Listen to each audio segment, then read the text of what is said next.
The Rheem Tankless error code 1L is an indication that lime has accumulated inside the water heater, specifically in the heat exchanger, which is the most common cause of this error code.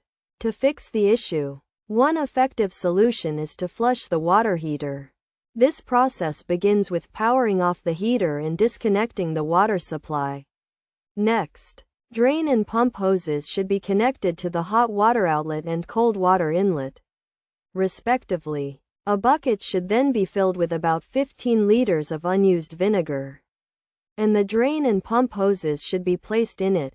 The pump should be powered up and left running for approximately 45 minutes before being switched off. Afterward, the vinegar should be emptied from the bucket and replaced with clean water.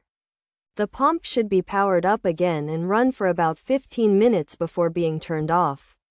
Finally, the hose connections should be disassembled, the water supply reconnected, and the heater powered back on. If the issue persists after attempting this fix, it may be necessary to consult a certified water heater technician for further assistance.